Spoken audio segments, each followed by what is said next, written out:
Bismillah, alhamdulillah, salatu wassalamu ala rasulillah Muhammad ibn Abdullah wa ala alihi wa sahbihi wa mawalah. Wala hawla wala quwata illa billah, rabbi shrah li sadri wa yassir li amri wahlul 'uqdatam min lisani yafqahu qawli, amma ba'd. Sekarang pembahasan baru ya dari kitab Tijanud Durori. Ya, sengaja sebelumnya nggak di live karena pembahasan tauhid itu pelik, takut salah paham gitu untuk yang mendengarnya. Oke. Halaman 11 ya. Wa yajibu fi haqqihim alaihi musallatu wassalam tablighu ma umiru bi tablighihi lil khalqi. Itu ya. Wa didduhu kitmanu dzalika.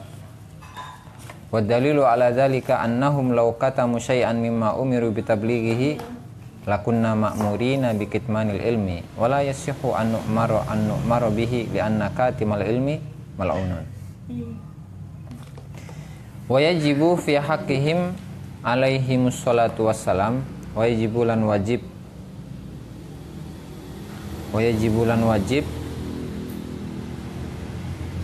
fi haqqihim ing dalam haqqi rusul atau pira-pira rasul.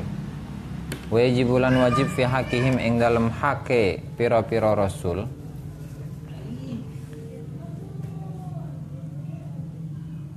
alaihim ing atase pira-pira rasul as-sholatu utawi sholawat atau rahmat ta'zim. As-sholatu utawi rahmat ta'zim, wassalamu lan keselamatan, wassalamu lan keselamatan,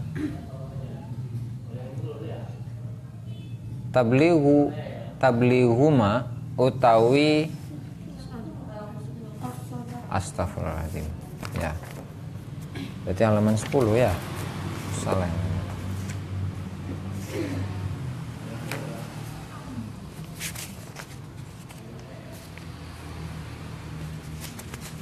Oh ini nih as-sidku.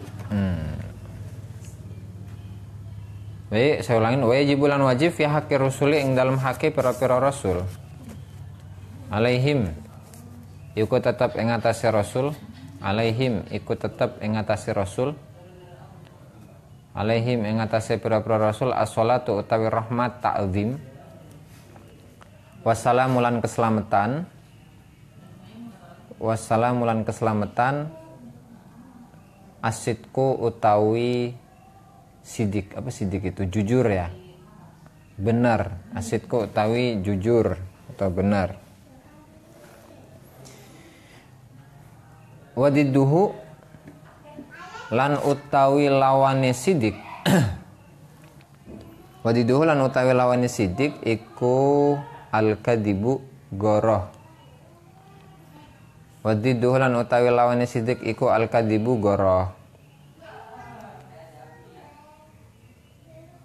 Wadalilu lan utawi dalil. Wadalilu lan utawi dalil ala zalika ing atase mengkono-mengkono sidik. Wa dalilan utawi dalil ala zalika ing atase mengkono-mengkono sidik annahum iku sak temene rusul, annahum iku sak temene rusul, annahum iku sak temene rusul lau kadzibu lamun goroh sapa rusul, lau kadzibu lamun goroh sapa rusul lakana mongko ana apa khabarullahi beritane Allah,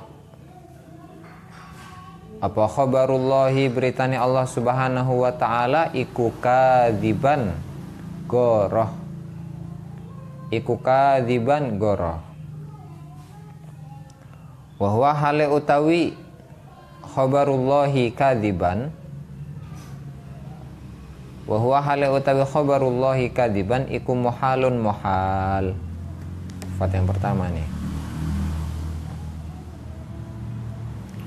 Wa yajibulan wajib fi haqqihim ing dalam haqqi rusul.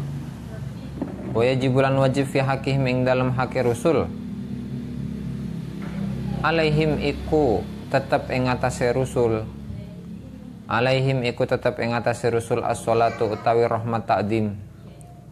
As-sholatu utawi rahmat ta'zim wassalamu lan keselamatan. wassalamu lan keselamatan opo al amanatu amanah. Apa amanah? Terpercaya ya. Al amanatu opo al amanatu amanah terpercaya. Wadiduhalan utawi lawani amanah. Wadiduhalan utawi lawani amanah iku al khianatu khianat. Iku al khianatu khianat. Wadalilulan utawi dalil. Wadalilulan utawi dalil ala dzalika ing atase mengkono-mengkono amanah. Ala dzalika ing atase mengkono-mengkono amanah iku annahum. Ala dzalika ing atase mengkono-mengkono amanah iku annahum sak temene rusul. Iku annahum sak temene rusul law khanu lamun khianat sapa rusul. Law khanu lamun khianat sapa rusul bi fi'lin kelawan gawean bifi'lin kelawan gawean muharramin kang haram au makruhin utawa makruh muharramin kang haram au makruhin utawa makruh lakunna mangko ana sapa kita iku makmurina dan perintah lakunna mangko ana sapa kita iku makmurina dan perintah bimitsli zalika kelawan mengkono fi'lun muharramun au makruh kelawan mengkono fi'lun muharramun au makruh. Baru wa dalilu 10 11 wala yasihulan ora sah apa an nu'mara yen to den perintah sapa kita apa an nu'mara yen to den perintah sapa kita anu maro yen to den perintah sapa kita bimuharramin kelawan kang haram au makruhin utawa makruh. Nah ini wa yajibu fi haqqir rusuli alaihi musallatu wassalam as-sidqu. Nah di sini kenapa misalnya dalam pembahasan ini di dalam kitab Tijanud Durori karya atau karangan dari Imam Ibrahim Al-Bajuri, Ibrahim bin Muhammad Al-Bajuri. Sudah saya jelasin sebelumnya siapa beliau. Yaitu salah satu dari ulama Al-Azhar dari Mesir, di mana beliau termasuk Grand Syekh Al-Azhar ya. Grand Syekh Al-Azhar atau Syekhul Azhar, maksudnya ulama Mesir atau salah satu ulama Mesir yang tingkatnya itu paling tinggi. Itu tuh Grand Syekh. Dan beliau juga termasuk dari mufti Mesir di dalam mazhab atau untuk mazhab Syafi'i. Nah, itu terjemah singkat dari Syekh Ibrahim Al-Bajuri. Dan Syekh Ibrahim Al-Bajuri ini memang kepakarannya itu di dalam ilmu fikih dan juga ilmu logika atau akliyat, ilmu akliyat atau ilmu logika yang mencakup beberapa macam keilmuan. Yang diantaranya seperti mantek nanti akan kalian bahas. Itu mungkin kalau di aliyah udah bahas ya. Kalau di aliyah udah ngaji ya atau baru ngaji. Mantek, kemudian tauhid ya. Terus ilmu apa lagi?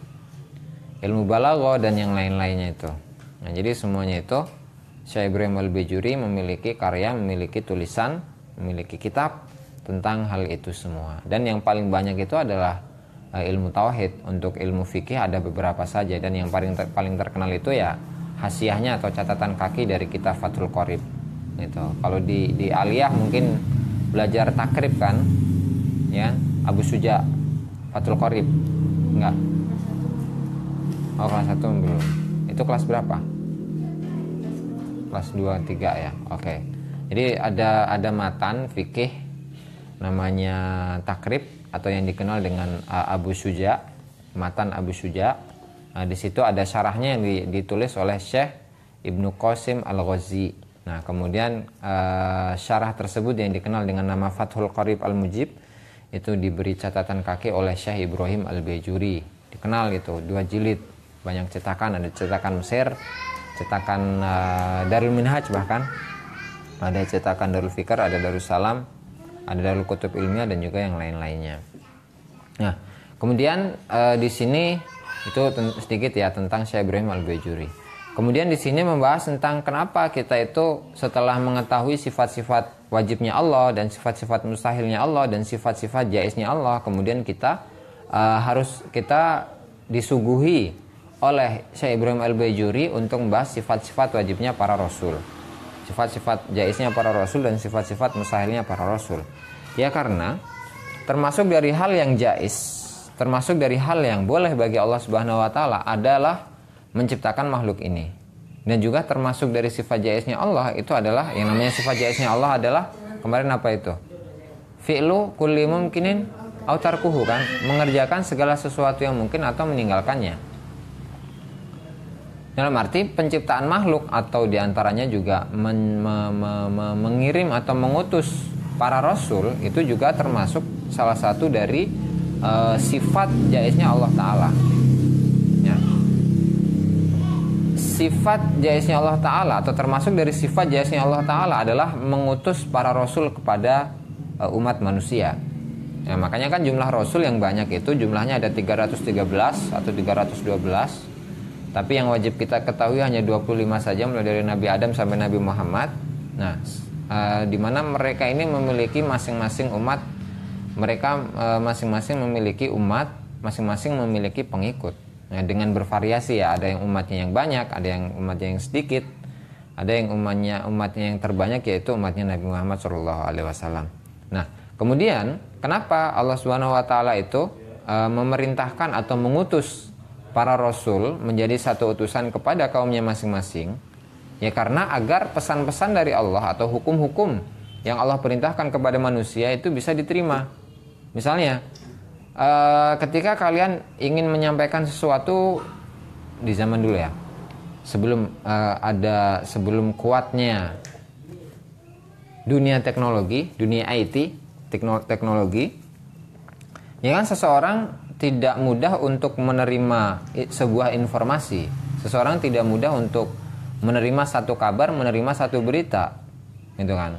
Oleh karenanya, ketika kita ingin menyampaikan kepada keluarganya, misalnya, kalian ingin memberitahu kepada keluarga masing-masing untuk bahwa pada tanggal berapa ini? 15 atau sekarang tanggal berapa? Tanggal 5 ya. Tanggal 5 Februari akan diadakan haul di Menes misalnya. Kita kan nggak, atau keluarga kita kan nggak mungkin tahu kecuali ada yang memberitahu, gitu kan. Kalau zaman dulu caranya adalah dengan mengutus delegasi, mengutus satu orang, satu utusan ke keluarganya untuk memberitahu bahwa pada hari ini akan dilaksanakan haul. Itu contoh. Nah, dalam arti penyampaian berita, penyampaian informasi, penyampaian sesuatu, penyampaian ajarannya Allah, ajarannya Allah, itu tidak akan mungkin sampai kepada manusia kecuali dengan mengutus utusan-utusan yang Allah perintahkan, gitu kan. Makanya Allah itu memerintahkan siapa? Memerintahkan Nabi Adam, memerintahkan Nabi Nuh, dan juga seterusnya dan seterusnya. Dan itu tugasnya mereka adalah hanya menyampaikan saja, bukan memberikan hidayah, bukan memberikan atau memaksakan mereka untuk menjadi orang-orang yang beriman, ya, orang-orang yang menerima ajaran-ajarannya Allah, meyakini bahwa mereka adalah orang-orang yang benar, bukan itu. Karena semuanya itu bukan tugas dari Rasul, kan? Di dalam satu ayat itu menyebutkan bahwa apa itu? Ada satu ayat yang membahas tentang bahwa bahwa para Rasul itu tidaklah diperintahkan kecuali untuk menyampaikan. Para Rasul itu tidaklah mereka diperintahkan oleh Allah kecuali untuk menyampaikan apa yang Allah perintahkan kepada mereka. Misalnya, Rasulullah SAW atau jangan Rasul sebelumnya, di masa Nabi Nuh alaihissalam, ketika Nabi Nuh itu menyampaikan ajaran kepada umatnya, tapi putranya yang namanya Kanaan itu kan tidak mau beriman kepada ayahnya. Bahkan ketika Nabi Nuh mengancam putranya yang namanya Kanaan itu, bahwa Allah akan memberikan azab yang begitu besar, yang begitu luar biasa, yang berupa banjir. dan Nabi Nuh mengajaknya untuk naik perahu atau naik kapal yang telah Nabi Nuh buat, di mana pada waktu itu Nabi Nuh itu dicela, dicemooh oleh kaumnya. Kamu tuh ngapain bikin perahu, bikin kapal di atas gunung? Sementara di sini tidak mungkin ada banjir karena lokasi yang ada di tempat tersebut adalah lokasi yang tinggi, di dataran tinggi, sehingga nggak mungkin adanya banjir. Tapi kan Allah berkehendak lain. Dan pada waktu itu datanglah banjir yang begitu besar, yang menenggelamkan seluruh daerah itu walaupun berupa dataran yang tinggi. Dan di tengah perjalanan Nabi Nuh berkata kepada anaknya untuk mengajaknya masuk ke perahu atau kapal yang telah beliau bangun bersama para kaumnya. Tapi apa kata Kan'an? Kan'an itu tidak mau, enggak, saya ingin berlindung di gunung-gunung yang tinggi itu, kan? Tapi Allah berkehendak lain, bahwa walaupun gunung yang sebesar itu masih tenggelam oleh banjir yang telah dikirim Allah Subhanahu wa taala. Nah, itu menunjukkan bahwasanya bahwa anak dari Nabi sekalipun itu tidak bisa, atau seorang nabi itu tidak bisa memberikan hidayah walaupun kepada anaknya, kan gitu. Dan itu menunjukkan bahwasanya memang tugas dari Rasul itu hanya menyampaikan saja. Untuk diterima atau tidaknya sebuah ajaran, sebuah agama, sebuah keimanan, sebuah syariat, nah itu dikembalikan kepada hati masing-masing. Bagaimana mereka menyikapi pesan-pesan Allah, ajaran-ajaran Allah yang sudah sampai kepada mereka. Nah, itu diantara tugas dari para rasul, bahwa mereka itu tidak berkewajiban kecuali hanya untuk menyampaikan saja. Tidak memiliki hak untuk memaksa seseorang untuk mati atau untuk beriman, untuk mengimani mereka. Nah, kemudian di sini sifat wajib yang pertama bagi para rasul adalah sifat sidik atau jujur. Sifat jujur. Ya. Yang pertama adalah sifat jujur. Wadiduhu, dan lawan dari sifat sidik atau sifat jujur ini adalah al-kadhib, bohong. Nah, di sini kenapa para nabi atau para rasul ini wajib memiliki sifat jujur? Oke, kita kembali ke sejarah. Di sejarah manapun itu, dengan versi manapun, kita mengetahui bahwasanya Nabi Muhammad adalah orang yang amanah, sidik, amanah, tabligh, fatonah. Sidik, yang di sini apa nih? Sidik,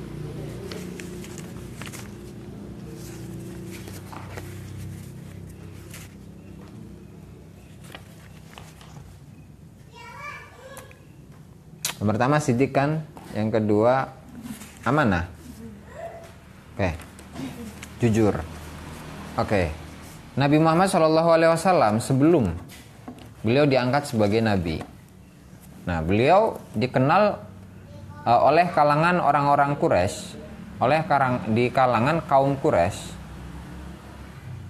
itu merupakan orang yang jujur, tidak pernah berbohong. Bahkan ada satu ungkapan dari orang-orang kafir, ma jarrabna alaihi kadziban. Kita sudah ngetes Nabi Muhammad ini untuk melakukan suatu ketidakjujuran. Tapi apa yang mereka temukan? Yang mereka temukan, dia atau Muhammad itu tidak pernah melakukan kebohongan sedikit pun. Nah, sehingga dari situ itu memberikan satu pondasi sebelum Nabi Muhammad SAW diangkat sebagai seorang rasul. Ya, statusnya menjadi seorang rasul, beliau sebelumnya dikenal sebagai orang yang jujur, tidak pernah bohong. Ya, karena apa? Ya, karena seandainya kalau Nabi Muhammad itu adalah orang yang bohong, ya maka pasti pesan-pesan yang Allah sampaikan kepada Nabi Muhammad, atau yang Nabi Muhammad dapatkan dari Allah Subhanahu wa taala atau melalui malaikat Jibril itu tidak mungkin diterima oleh orang lain. Kenapa? Ya karena jika orang yang memiliki latar belakang kebohongan, pasti kan apa yang diungkapkan, apa yang diucapkan itu kan pasti ditolak oleh orang-orang sekitar, apalagi orang yang mengenalnya secara dekat, kan gitu. Makanya bagi satu orang, bagi satu rasul yang harus memiliki sifat, yaitu salah satu sifat dan sifat yang pertama yaitu sidik atau jujur, berlaku jujur dan tidak pernah bohong. Apa dalilnya? Jadi dalil-dalil yang di sini seperti yang saya uraikan sebelumnya, bahwa dalil-dalil yang ada di kitab ini rata-rata adalah dalil logis, dalil akal yang menunjukkan akan kebenaran dari sifat yang ditetapkan di sini. Makanya dalilu ala dzalika, dan dalil yang menunjukkan wajibnya sifat sidik bagi para rasul, ya, dan dalil atau argumentasi yang menunjukkan wajibnya sifat sidik bagi para rasul, annahum law kadzibu, seandainya kalau para rasul ini mereka berbohong, lakana khabarullahi subhanahu wa ta'ala kadziban, maka informasi atau beritanya Allah subhanahu wa ta'ala merupakan berita bohong. Wa muhalun, dan itu adalah perkara yang muhal. Nah, seperti tadi kita kaitkan dengan cerita tadi, memberikan informasi kepada kepada keluarga yang di rumah bahwa pada hari ini akan dilaksanakan haul misalnya. Kalau yang membawa berita itu adalah orang yang suka berbohong, nah, maka kira-kira keluarga kalian ketika mendapati orang atau delegasi atau orang yang kalian kirim untuk memberikan informasi, kira-kira keluarga kalian membenarkan beritanya atau menyalahkan? Menyalahkan. Kenapa ya? Karena orang ini nih biasa berbohong. Karena biasa berbohong ya nggak mungkin dia mendatangkan suatu kebenaran.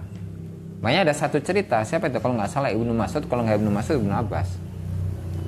Di satu waktu Ibnu Mas'ud, seingat saya Ibnu Mas'ud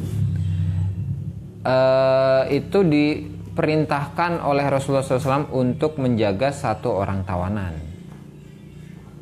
Satu orang tawanan yang telah ditawan oleh Rasulullah SAW dan dikunci atau dipenjaralah oleh Rasulullah SAW, dan dia dan dia dipenjarakan di satu tempat, dan Ibnu Mas'ud diperintahkan oleh Rasul untuk menjaganya.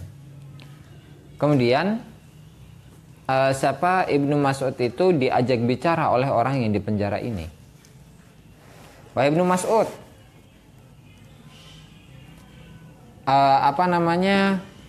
demi Allah, katanya, apa yang saya ucapkan ini adalah ucapan yang benar. Tapi saya akan memberikan kamu syarat. Apa syaratnya? Syaratnya adalah kamu melepaskan aku dari penjara ini. Enggak. Karena Rasulullah sudah menyuruhku untuk tidak mendengar ucapanmu bagaimanapun benarnya. Satu kali. Nggak lama kemudian dia ngobrol dan meminta Ibnu Mas'ud lagi untuk melepaskannya. Seorang tadi merayu Ibnu Mas'ud untuk melepaskannya lagi. Gagal. Dan yang ketiga, dia merayunya lagi, tapi ditambah dengan ucapan asyhadu alla ilaha illallah wa asyhadu anna muhammadan rasulullah, dan ditambahkan dengan sumpah, ya, demi Allah apa yang saya ucapkan itu benar, tapi saya akan memberikan kamu informasi, ya, yang sangat penting, tapi dengan syarat kamu harus melepaskan saya dari penjara ini. Akhirnya karena Ibnu Mas'ud itu mendengar mulai dari syahadatnya, kemudian dari kemudian dari sumpahnya, ya, walaupun dengan syarat yang telah itu, akhirnya Ibnu Mas'ud ingin untuk melepaskannya. Dan apa yang dikatakan oleh oleh satu orang tadi, Ibnu Mas'ud, nah, ketika kamu ada 2 rakaat, di mana 2 rakaat ini kalau kamu lakukan sungguh pahalanya melebihi dunia dan segala isinya. 2 rakaat sebelum subuh. Susah ini. 2 rakaat sebelum subuh itu pahalanya melebihi dunia dan seisinya. Gitu. Akhirnya sama Ibnu Mas'ud dilepaskan. Dilepaskan. Kemudian Rasulullah datang. Itik, Rasulullah datang. Kemudian bertanya kepada Mas'ud, ya Ibnu Mas'ud, mana tadi tawanan yang aku perintahkan kepada kamu untuk menjaganya untuk tidak sampai lepas? Ya Rasulullah, dia sudah bersumpah, dia sudah mengucapkan 2 syahadat dan dia telah bersumpah bahwa dia itu mengucapkan omongan yang benar. Dan apa yang dia ucapkan? Dia mengucapkan bahwa 2 rakaat sebelum subuh itu pahalanya melebihi dunia dan seisinya. Nah, apa yang dikatakan oleh Rasul? Naam. Apa itu? Redaksi Arabnya itu? Pokoknya intinya anta sadukun wa huwa kadzub. Kalau nggak salah redaksinya seperti itu. Iya, kamu benar, tapi selama-lamanya dia itu adalah orang yang bohong. Siapa itu orang itu? Siapa orang itu? Orang yang dilepaskan oleh siapa? Ibnu Mas'ud. Setan. Dia setan. Ya, setan dimanapun, kapanpun, ya, kapanpun dan dimanapun, dan dalam keadaan apapun, dia itu adalah orang yang bohong, orang yang suka membisiki orang, ya, orang yang satu makhluk yang suka membisiki, suka mengganggu, suka berbohong dan seterusnya. Kapan dan dimanapun dia memiliki sifat seperti itu. Dan dalam keadaan ini, setan itu walaupun mengucapkan ucapan yang benar, tapi tetap saja sifat aslinya, watak aslinya adalah kebohongan. Makanya Rasulullah SAW mengatakan anta sadukun wa huwa kadzub. Kamu benar dalam melepaskan orang ini dengan syarat tadi itu. Nah, tapi selama-lamanya dia adalah orang yang bohong. Dia adalah makhluk yang pembohong. Nah, seperti itulah gambaran bagaimana sifat kejujuran itu sangat diperlukan, bahkan wajib bagi para rasul. Karena kalau tidak ada kejujuran di dalam diri para rasul, itu pasti berita yang mereka bawa dari Allah Subhanahu wa taala itu tidak mungkin dibenarkan oleh kaumnya. Jangankan orang yang bohong, orang yang sekelas Rasul Shallallahu Alaihi Wasallam yang dikenal dengan kejujurannya di kalangan orang-orang kafir Quraisy, sebelum beliau diangkat sebagai Rasul, beliau masih dimusuhi, beliau masih diburu, dimusuhi, bahkan diperangi oleh kaumnya sendiri. Kenapa? Apakah peperangan mereka, permusuhan mereka atas dasar ketidakjujuran Nabi Muhammad? Enggak. Makanya mereka katakan, ma nukadzibuka ya Muhammad, ma nukadzibuka ya Abul Qasim. Wahai Muhammad, kami tidak membohongkan dirimu. Kami tidak membohongkan dirimu, akan tetapi kami membohongkan apa yang telah kamu bawa dari Tuhanmu. Jadi kan yang dianggap bohong itu bukan dari Nabi Muhammad, tapi yang dianggap bohong adalah ajaran yang dibawa oleh Nabi Muhammad. Nah, oleh karenanya mereka tidak menerima ajaran dari Nabi Muhammad, bukan karena status Nabi Muhammad yang bohong, enggak, tapi karena mereka tidak atau membohongkan, menjadikan ajaran yang dibawa oleh Nabi Muhammad adalah ajaran yang bohong. Oleh karenanya dengan sebab itu mereka memerangi selama-lamanya Nabi Muhammad SAW. Bahkan di akhir-akhir masa, yaitu pada masa pembebasan kota Mekah, ada banyak dari kalangan mereka yang masuk Islam. Yang diantaranya seperti Abu Sufyan, Abu Sufyan dari siapa itu? Ayah dari Muawiyah, Abu Sufyan, kemudian istrinya, siapa itu? Yang diceritakan di surat Hamalatul Hatab itu surat apa? Hamalatul Hatab fi jidha hablum mim masad. Itu surat apa itu? Al-Lahab. Awalnya Tabbat yada abi lahabi wa tabba ma aghna anhu maluhu wa ma kasab Syasla naran dzata lahabi wa imra'atuhu hammalatal hatab. Itu pun juga masuk Islam. Bukan Abu Lahab, istrinya. Itu kan. Ya karena apa ya? Karena pembebasan kota Mekah ini itu bukan peperangan ya, akan tapi itu disangka, dikira oleh orang-orang kafir Quraisy bahwa itu adalah peperangan. Jadi Fathu Mekah ini adalah satu awalnya Fathu Mekah ini hanya Nabi bersama para sahabatnya yang jumlahnya begitu besar, yang tujuannya untuk melaksanakan umroh ya, untuk melaksanakan umroh, tidak untuk menaklukkan kota Mekah, enggak. Nah, tapi karena kekuatan dari orang-orang kafir Quraisy pada waktu itu sudah lemah dan akhirnya mudah dikalahkan oleh Nabi Muhammad SAW walaupun dengan persiapan yang tidak terlalu matang. Oke.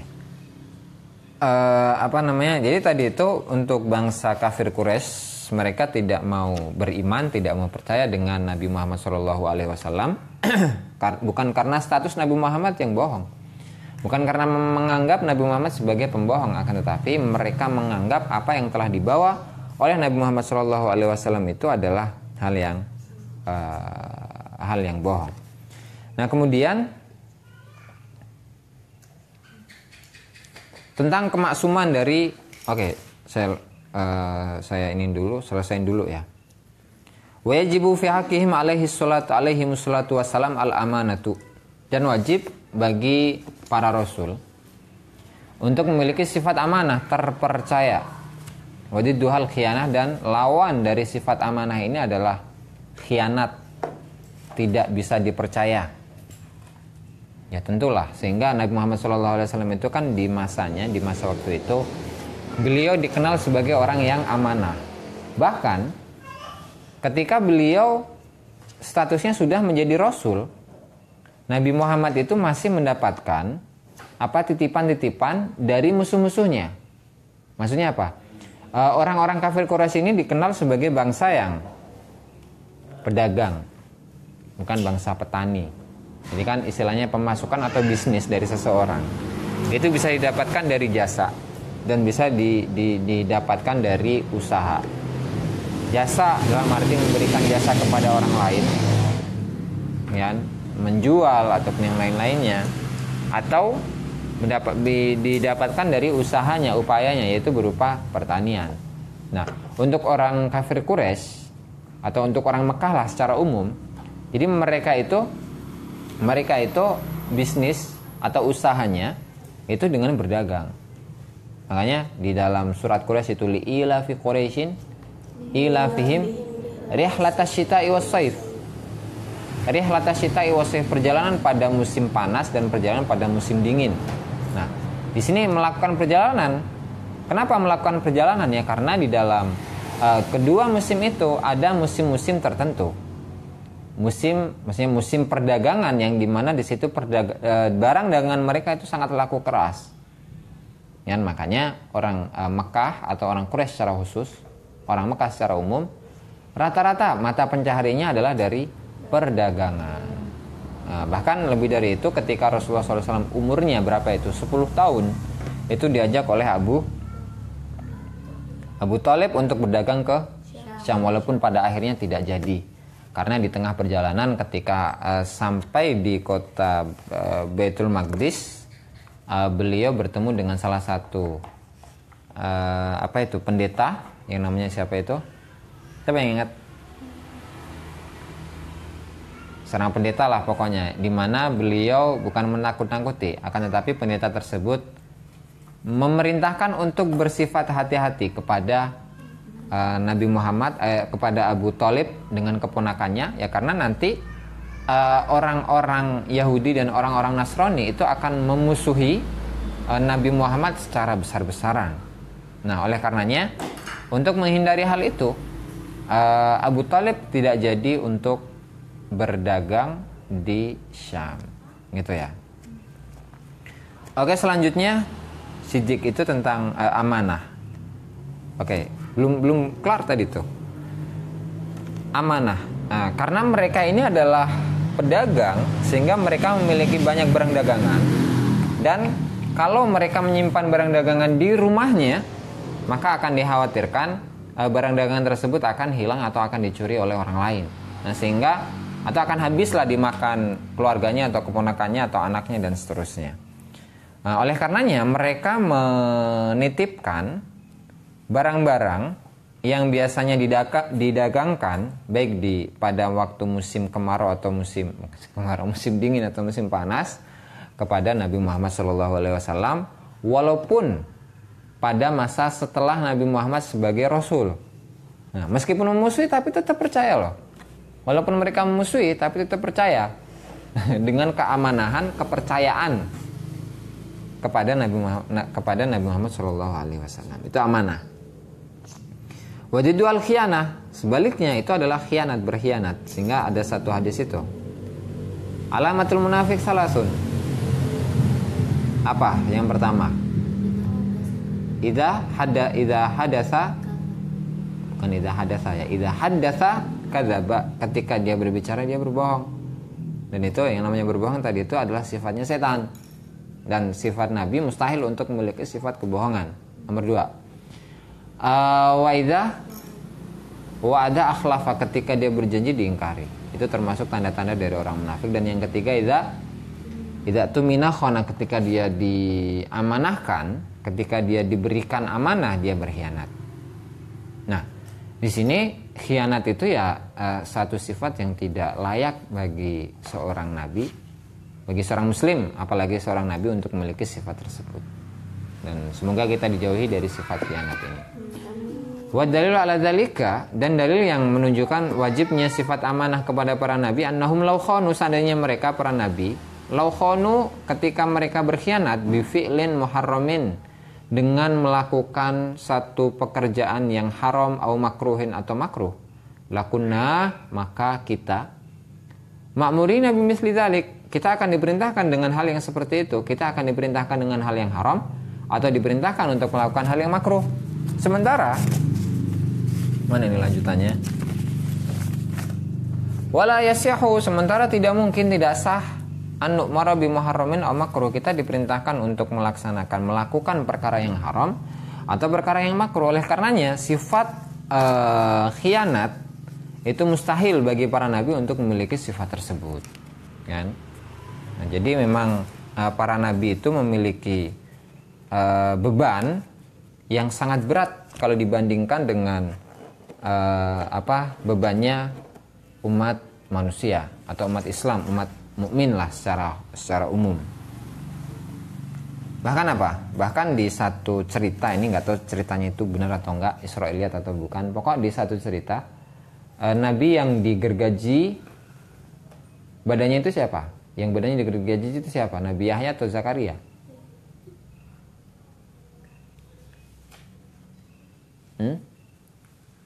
Yahya kayaknya ya. Nabi Yahya salah satu dari nabi dari kalangan Bani Israel dan juga Rasul. Dia diperintahkan oleh Allah untuk mendakwai atau mengajak atau berdakwah, menyampaikan risalah kepada kaumnya. Tapi kaumnya ini adalah kaum yang sangat kejam gitulah, kaum yang sangat angkuh, bahkan kepada nabi mereka sendiri tidak menghormati, tidak memuliakan. Nah, justru sebaliknya, Nabi Yahya ini dikejar-kejar oleh mereka, oleh kaumnya untuk dibunuh. Sampai Nabi Yahya ini masuk ke dalam hutan. Nah, kemudian dalam hutan beliau melihat satu pohon yang sengaja dibuka oleh Allah Subhanahu wa taala. Maka Nabi Yahya masuk ke dalam pohon tersebut. Dan mereka mencari-cari, mana ini kok nggak ada. Maka dilihatlah, diperhatikanlah, dicari itu, diteliti pohon mana yang yang Nabi Yahya itu bersembunyi di situ. Akhirnya mereka gaji satu persatu, gergaji mereka satu persatu. Pohonnya mereka gaji satu persatu. Terus satu nggak nyampe. Terus pada akhirnya mereka menemukan satu pohon dan menemukan bahwa di dalamnya itu ada orangnya. Mereka gergaji seret dari ujung kepala sampai ujung kaki, sampai inilah apa istilahnya, sampai selangkangan ya. Nah itu kena. Nah ketika gergaji itu nyampe di kepala dari Nabi Yahya ini, apa namanya,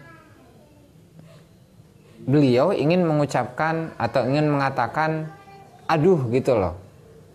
Nah tapi malaikat memberikan wahyu menyampaikan wahyu kepada Nabi Yahya ini. Kalau kamu sampai mengucapkan kata aduh lagi, maka kerasulan kamu akan saya cabut.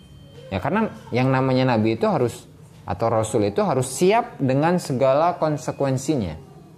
Siap dengan segala cobaan, dengan segala musibah, dengan segala ancaman, bahkan nyawa sekalipun akan dipertaruhkan untuk mempertahankan syariat, mempertahankan ajarannya Allah Subhanahu wa taala. Nah, oleh karenanya yang namanya nabi, misalnya kalau kita membandingkan antara cobaan yang dilalui oleh manusia, itu tidak ada apa-apanya dengan cobaan yang dilalui oleh para nabi kita, apalagi para rasul. Sehingga kan dari kesabaran mereka ada yang dijuluki sebagai ulul azmi. Kalau diartikan itu uli kan, ulul azmi, orang-orang yang memiliki al azmi itu ketetapan hati. Al azmi artinya kan ketetapan, azam. Kan tahu kan untuk pembahasan niat. Kalau niat berbarengan dengan fi'il, niat kalau berbarengan dengan pekerjaan, maka itu dikatakan atau diistilahkan dengan niat. Tapi kalau azam itu keinginan yang besar tapi tidak berbarengan dengan fi'il atau pekerjaan. Nah kemudian azam, berarti ulul azmi orang-orang yang memiliki ketetapan, orang-orang yang memiliki, atau para rasul, para nabi yang memiliki ketetapan hati, ketetapan iman yang begitu luar biasa kalau dibandingkan dengan nabi-nabi yang lain, dengan rasul-rasul yang lain. Sehingga 5 nabi ini yang dikatakan sebagai ulul azmi itu merupakan nabi yang derajatnya paling tinggi. Karena apa? Karena tingkat kesabaran mereka yang begitu luar biasa. Itu kan mulai dari Nabi Muhammad, kemudian Nabi Ibrahim, kemudian Nabi Musa, Nabi Isa, kemudian Nabi Ibrahim, Nabi Muhammad, Nabi Ibrahim, Nabi Musa, Nabi Isa, Nabi Nuh. Itu semuanya adalah Nabi ulul azmi. Oke. Selanjutnya ada satu pembahasan yang perlu dibahas, bahwa semua nabi itu memiliki sifat maksum, memiliki sifat keterjagaan dari segala kemaksiatan. Gitu. Jadi tidak mungkin nabi itu atau para rasul itu memiliki sifat pernah melakukan kemaksiatan. Ya, makanya di sini termasuk dari sifat amanah, nanti ada kaitannya dengan sifat amanah. Jadi yang namanya nabi itu tidak pernah melakukan kemaksiatan.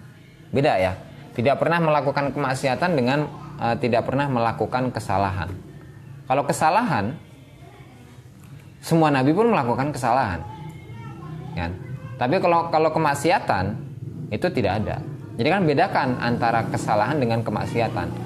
Tidak semuanya kesalahan itu adalah maksiat. Tapi kalau maksiat itu pasti salah, kan gitu. Makanya ada beberapa hal yang dikutip untuk Nabi Muhammad SAW bahwa beliau pernah melakukan kesalahan. Ya. Kesalahan. Jadi untuk kemaksuman dari Nabi Muhammad SAW itu, atau penyampaian syariat atau ajarannya Allah Subhanahu Wa Taala, mereka pasti akan terjaga dari kesalahan. Para nabi itu akan terjaga dari kesalahan dalam perkara atau dalam hal penyampaian syariat. Jadi maksudnya Rasulullah nggak mungkin, atau Nabi Muhammad itu nggak mungkin menyampaikan ajaran sholat dengan segala tata caranya. Rasulullah tidak mungkin melakukan kesalahan di situ. Kenapa ya? Karena ini adalah hal yang berkaitan tentang syariat, tentang ajaran dari agama. Nah, beda dengan hal-hal yang tidak berkaitan tentang agama, seperti Rasulullah SAW ketika melewati atau hadis yang dikenal dengan hadisu takbir nakhl, hadisu ta'birin nakhl, yaitu hadis yang menjelaskan tentang pembuahan pohon kurma, di mana Rasulullah SAW pada suatu hari melewati satu kurma dan melewati ladang kurma yang di situ ada banyak sahabat yang melakukan pembuahan. Jadi kurmanya itu harus dibuahi gitu dengan tangan-tangan mereka. Rasulullah bertanya, wahai para sahabat, kalian apa sih yang kalian lakuin? Ya Rasulullah, kami membuahi pohon kurma supaya buah-buahnya itu bagus. Katanya, la, jangan. Jangan. Kalau apa itu?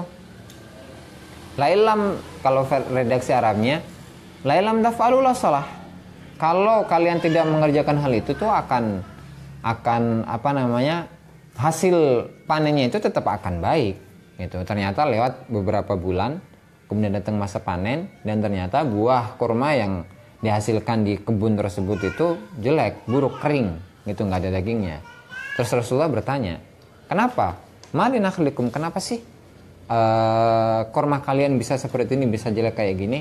Terus mereka mengatakan, ya Rasulullah, pada suatu hari Rasulullah mengatakan demikian dan demikian. Oh, kata Rasulullah, terus Rasulullah menjawab, innama ana basyarun, sungguhnya aku adalah manusia. Sungguhnya aku adalah manusia. Ukhti'u wa innama adzunnu bidzan, dan sungguhnya aku hanya berprasangka saja dengan prasangka yang aku miliki. Fala tu'akhiduni bidzan, maka jangan kalian tuntut aku dengan prasangka yang tadi itu yang apa yang aku miliki. Nah, sehingga dari sini bisa kita simpulkan bahwasanya Rasulullah SAW pernah melakukan kesalahan, akan tapi kesalahan ini tidak ada sangkut pautnya dengan syariat. Makanya di sini di dalam kitab ini Syarah Jawharut Tauhid, Ad-Durrul Farid fi Syarah Jawharut Tauhid, di sini menyatakan wa amma malaysa tariquhul balak wala bayanul ahkam min af'alihi sallallahu alaihi wasallam fal aksar min tabaqati ulama'il ummah ala jawazis sahwi wal ghalati alaihi.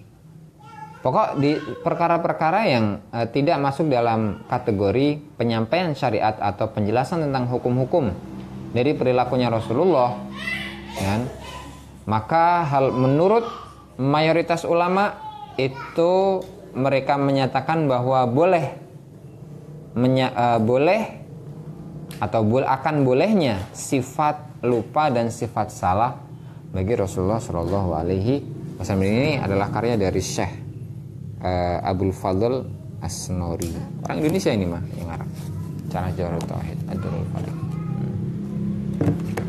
Oke, kita tutup, dan sebelum ditutup silahkan yang mau nanya.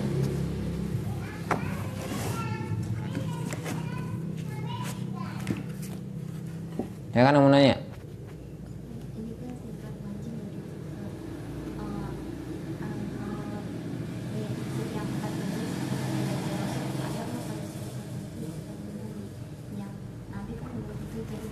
Ya, oke, saya lihat dulu nih.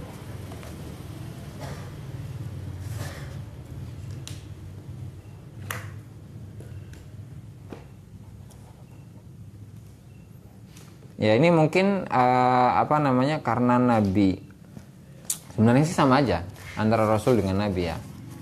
Hanya saja kalau Nabi itu kita tahu bahwa statusnya adalah Nabi. Kalau Rasul itu kita tahu bahwa statusnya adalah Rasul. Tapi kalau Nabi kan kita tidak tahu bahwa statusnya itu Rasul, bahwa statusnya adalah Nabi atau bukan. Jadi setiap Nabi ya Rasul, tapi setiap Rasul ya Nabi, tapi nggak setiap Nabi itu Rasul. Ibarat kayak gini. Nabi Khidir itu apakah termasuk Nabi atau bukan? Masih banyak perselisihan ulama di situ. Ada yang menyatakan Nabi Khidir itu hanya seorang soleh atau wali, ada yang menyatakan sebagai Nabi, ada yang menyatakan sebagai Rasul, dan seterusnya. Tidak jelas, gitu kan? Masih banyak perselisihan. Pada intinya Nabi Khidir itu adalah orang yang soleh. Terserah mau mengatakannya sebagai seorang Nabi atau enggak. Contoh lain Luqmanul Hakim. Waqad ataina al-hikmata, di dalam ayatnya itu surat Luqman, anishkur lillahi. Terus nggak ingat juga, sama saya nggak ingat. Di mana Allah Subhanahu Wa Taala memberitahukan di dalam Al-Quran bahwa kami atau Allah itu telah memberikan hikmah kepada Nabi Luqman, kepada Luqman Al-Hakim, Luqman yang sang bijaksana. Tapi Allah kan telah memberikannya hikmah. Kemudian apakah statusnya adalah nabi atau bukan?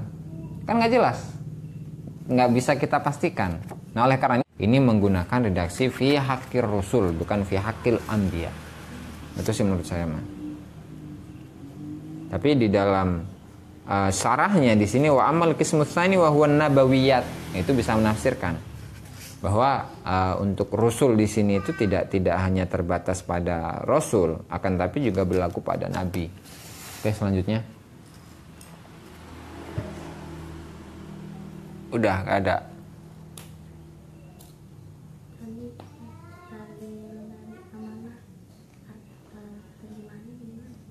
Amanah terpercaya. Dalilnya yang ini ya, terjemahannya ya dari kitabnya. Al-amanah wa dalil, dan dalil argumentasi dari wajibnya sifat amanah. Annahum law khanu bi fi'lin muharramin, seandainya kalau mereka berkhianat, seandainya kalau para nabi itu berkhianat bi fi'lin muharramin, dengan melakukan dengan mengerjakan haram, bi fi'lin muharramin dengan mengerjakan perkara haram, atau makruhin atau makruh, lakunna ma'murina, maka kita akan diperintahkan untuk mengerjakan perkara yang haram atau makruh. Wala yasihu an nu'mara bi muharramin aw makruh, sementara tidak mungkin kan kita diperintahkan untuk mengerjakan perkara yang haram atau makruh. Jadi gini loh, yang namanya khianat kan gini, karena kaitannya ini dengan nabi. Jadi para nabi itu diperintahkan untuk menyampaikan hukumnya Allah. Misalnya menyampaikan hukum wajibnya zakat, gitu kan. Tapi ternyata para nabi ini tidak pernah melakukan zakat, bukan tidak pernah lagi, malah melarang wajibnya zakat, melarang zakat itu sendiri. Berarti kan secara otomatis ketika nabi itu melarang zakat, maka kita wajib untuk melarangnya juga. Padahal di awal-awalnya mereka sudah berkhianat, tidak sama perintah mereka dengan perintahnya Allah. Perintahnya mereka tidak sesuai dengan perintahnya Allah. Sementara hal itu kan tidak mungkin. Kita tidak mungkin diperintahkan untuk mengerjakan sesuatu yang haram. Kita tidak mungkin diperintahkan untuk mengharamkan zakat. Gitu. Kita tidak mungkin diperintahkan untuk mengharamkan sholat. Kita tidak mungkin diperintahkan untuk melarang belajar, dan seterusnya. Jadi yang aslinya adalah perkara yang boleh, kan? Tapi menjadi perkara yang tidak boleh dan diperintahkan. Gitu. Dan itu kan mustahil. Makanya berkhianatnya mereka itu mustahil bagi Rasul. Namanya gini, ketika ada perintah Allah mewajibkan sesuatu, kan? Ternyata Rasul ini berkhianat, yang aslinya wajib digeser menjadi apa? Haram. Secara otomatis kita kan taat pada perintahnya Rasul. Rasul menyatakan itu adalah haram. Tapi ini menurut perintah Allah yang aslinya adalah perintah yang wajib. Berarti secara tidak langsung kita telah mengikuti khianat yang telah dilakukan oleh Rasul, dan itu mustahil. Gitu loh. Paham kan? Kayak yang lain?